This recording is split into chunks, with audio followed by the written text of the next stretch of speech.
It's been a day of historic wins as the results of the local elections in England have been coming in. More than 1,600 seats contested in 23 councils, as well as 6 mayoral positions, with Reform UK gaining ground on the 2 main parties. Our reporter Mahatir Pasha has the latest on the results. And I do hereby declare that Sarah Joanne Pochin is duly elected as a Member of Parliament for the Runcorn and Helsby constituency. It's been a good night for Nigel Farage as his Reform Party seizes the parliamentary seat of Runcorn and Helsby from Labour. After a recount, there were just 6 votes in it, a new record for the smallest by-election majority since 1945. For the movement, for the party, it's a very, very big moment indeed. Absolutely. No question. And it's happening right across England. Elsewhere around England, more than 1,600 council seats were up for grabs across 23 local authorities. There are also elections for 4 regional mayors and 2 local mayors. Also a good result for Reform on this front, as their candidate and once upon a time Conservative MP, Andrea Jenkins, became Greater Lincolnshire's first elected mayor. The rebuilding starts here, and I think, look, British people are back of the queue, and I think they've had enough. So my policies will be centred around local people. The rise of Reform not only poses a threat to Labour, but also for the Conservative Party, who say they were anticipating a very difficult night. We are His Majesty's opposition.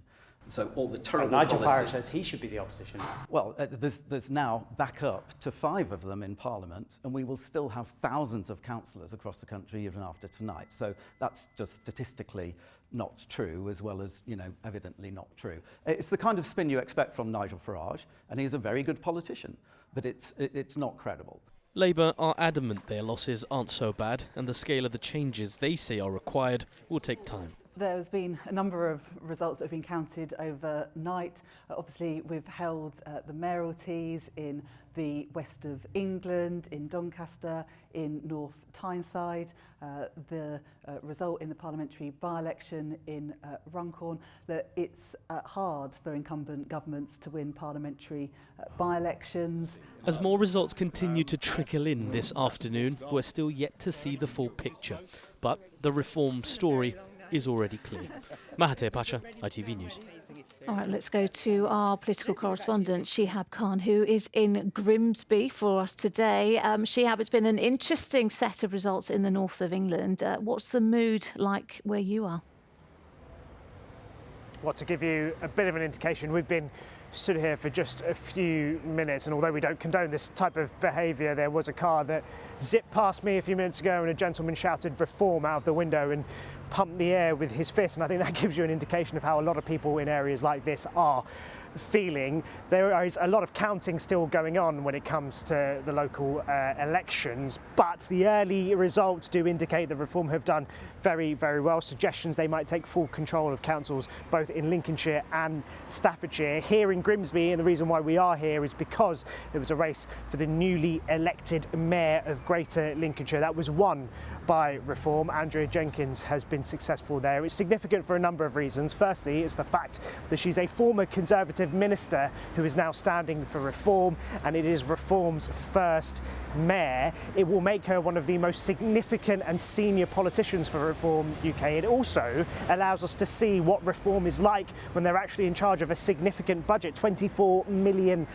She'll now have authority over housing, transport, regeneration. It's a significant moment, and it could have gone even better. Reform came fairly close, both in Doncaster and North Tyneside, so they've done very well. Then in Runcorn, where there was the big by-election, they have won by the narrowest of margins, but again, it is another MP in the House of Commons for Reform UK, an indication of the gains they are making. Interestingly, it appears that they are making gains both against the Labour Party and against the Conservatives. The suggestions are that the Conservatives will do quite badly as the results come in throughout the course of the day in these local elections. Speaking to figures within the Conservative Party, the spinning has been going on for quite some time. They talk about the fact that the last time a lot of these councils had elections was back after the COVID pandemic, when the vaccine had just come out. They were going through a bit of a bounce, they say. They say they did incredibly well then. They were expecting to do quite badly. The scale of how badly will put pressure pressure on Kemi Badenoch, who knows that she now has to take on Nigel Farage and Reform UK, who are surging very well. But it also puts pressure on Keir Starmer, not because of the local election results, but because of what he's seen happen in Runcorn. The swing there is enormous, and that will put pressure on Keir Starmer. So what we're seeing is Reform UK changing the political landscape and attacking both major parties and changing the way politics has operated for quite some time in the UK. Right, Shihab in Grimsby, thank you very much. Well, the results are still coming in, but joining me now to talk further about what we are seeing today is political expert and professor at the University of Plymouth, Colin Rallins. Colin, thank you so much. Lots to unpack there, isn't there, as ever. Look, fist pumping in Grimsby, we just heard there from Shihab. But let's just start with that victory for reform in Runcorn. Just 6 votes in it, but it actually, a lot of people, what we're talking about is that swing, that huge swing. We're talking about swing, but they're also talking about the result. If Labour had won by 6 votes, then the whole narrative would have been slightly different. Yeah. Nigel Farage understandably talks up the swing, but the swing was about 17%, I think, in Runcorn. And if you think back even to the period in the run-up to the last general election in 2024, the Conservatives were then losing seats with swings of 25-30%. So what I'm trying to get people to think about here today as these results continue to come in is we've got 3 things. We've got people are clearly disenchanted, right? They're disenchanted with the Conservative Party still. They haven't come back from that. They are not very impressed with how Labour has gone about its task in the first few months of its government, right? Many people are then disengaged, which means they didn't even turn out to vote.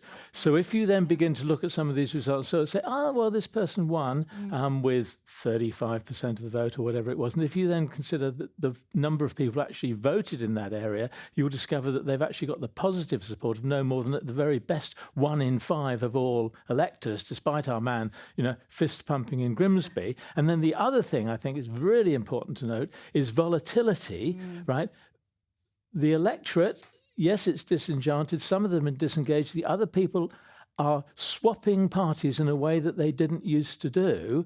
And we've kind of been here before occasionally. I mean, who would ever imagine that from the 2021 local elections, the Conservatives are quite right, they did very well in those local elections, that then, in 2024 they would do so thoroughly badly. And we've had periods in the past, there was some European Parliament elections in 2019, which weren't really necessary because we were already on the way out of the European Parliament. But Reform got 30% of the vote, Brexit as it was then, with Nigel Farage, of course, in charge. They got 30% of the vote across the country. Labour got 14% of the vote. The Conservatives got 9% of the vote as a national party. So I think it's very premature to say politics has changed. It's significant. It will set the narrative for the next few years, but I still wouldn't want to predict the result of the next general election. OK, all right. It certainly will set the narrative, won't it? And in particular for Sir Keir Starmer. His, first big test since the general election. A lot of people saying, he's failed. Yes, I mean, I think the old sort of rule was that if you're going to do something unpopular when you're in government, get it out of the way first, right? There isn't an election now for at least 3 years and probably 4 years. And that my volatility point means people can come back just as quickly as they left. The Labour candidate in Doncaster, Ros Jones, who's been the mayor there for quite some time, won narrowly over Reform, which is quite a good result because Doncaster's a pretty reformy kind of area, you would imagine. But she was criticising in terms her party for the winter fuel allowance, for the welfare payments, the PIP changes, all kinds of things like that, which clearly have upset not simply some Labour politicians, but also many Labour voters who think that that's not the kind of thing they expect their party to do, that they would more associate it perhaps with the Conservatives. So at the moment they are not inclined to vote for their party. They certainly won't vote Conservative. But even for them, Reform has a kind of attraction because whatever else they're good, they're very good at campaigning, they're very good at sloganising. And she is absolutely right. The result of this mayoral election in Greater Lincolnshire, and there may be 1 or 2 more similar results, and taking control of councils through today, which we're expecting to happen, either in total control or having to go into coalition with somebody else, they then for the first ever time will be responsible for spending people's money and delivering policies. And that, as Shihab said, will be a chance to see how Reform work out in practice when it comes to actually being in charge. And that will make a huge difference. Absolutely, right? because governing is very difficult. Yes. And governing is particularly difficult at the moment because there ain't any money, right? Yeah. And therefore, whoever's in power has got to do that, at local level especially. You've got to say, right, sorry, there isn't so much money as there should be for adult social care, or there isn't so much money now to support the local transport system, or all sorts of things like that are going on, the entire time. And now reform will be in the headlights of that. And it's all very well for them to say, oh no, we've got different plans, we've got a different way of wishing to do things. They will still have the same amount of money to spend, and politics is all about priorities. And their priorities might be slightly different, but some things are statutory, they are required to deliver. And if they don't deliver them, then they're just as risk as the other parties of people saying, oh, well, they're not doing much for me either. So then they fall into exactly the same trap. So I think it's a fascinating set of results, but it will set the narrative how we talk about politics for a while, but there are these traps now that reform must avoid. So Nigel Farage says it has changed the political landscape. That's his view. He says it's been a terrible night for Labour, a terrible night for Sir Keir Starmer, also a very bad night for the Conservatives as well. There will be a lot of reflection among their party, and in particular Kemi Badenoch as well. Yes, there will, but how could it have got much worse than it did at the last general election, 10 months ago now? Nigel Huddleston was absolutely right. The Conservatives did very well in 2021. There's no getting away from it. They knew they were going to lose hundreds of seats at these local elections, and they've been trying to cover up the fact. What's different is that in normal times you'd expect Party A, the Conservatives in this case, to lose seats when they're unpopular to Party B, Labour, on a straight swing. But because, as I said a moment ago, Labour itself in government is now not popular. The Conservatives are still as unpopular as they were when they were in government. So people go, where do I go? Interesting, we haven't mentioned, we've said quite a lot about reform, understandably, but there are other parts of the country in sort of southern England, suburban, if you like, perhaps more prosperous parts of England, where former Conservative voters are equally disenchanted with their party. And I think this afternoon we'll see some gains, certainly for the Liberal Democrats, maybe for the Greens to a lesser extent, but certainly for the Liberal Democrats in counties like Oxfordshire and Gloucestershire, where they did so well at the general election. Interesting as well, Reform had 2 women at the forefront, didn't they, of their historic wins. Andrea Jenkins, obviously a former Tory as well, but a tactic, do you think, to make the party appear more inclusive?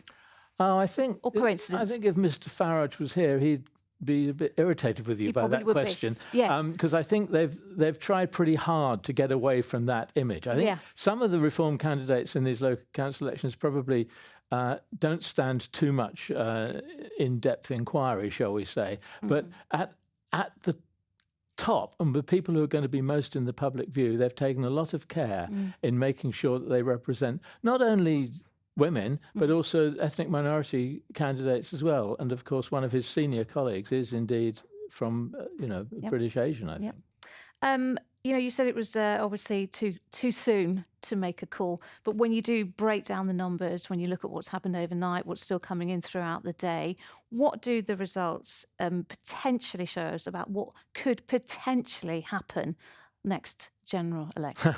Well, okay, but this one thing I will say, and which is these are elections that have mostly taken place in shire England, which is usually dominated by the Conservatives, with Labour and the Liberal Democrats coming in a pretty poor second across the piece. There have been no elections at all in London, and no elections at all in some of the other big metropolitan areas like Manchester and Liverpool and Birmingham. And Manchester and Liverpool and London, of course, voted very heavily to remain within the EU, which is still an issue. They are what I call reform deserts. It's hard to see reform doing anything like as well at a general election in those kind of areas. And therefore, these results suggest that they possibly could win scores of seats at the next general election. But I think that the idea that Mr. Farage is a Prime Minister in waiting is something that needs 2 or 3 more years of these kinds of results to begin to nail down. OK, well, listen, Colin, we'll be talking to you, no doubt, over the course of those next 2 or 3 years. But for the moment, thank you very much. And we'll get more results as they come in. Professor Colin Mallins, thank you. Thank you.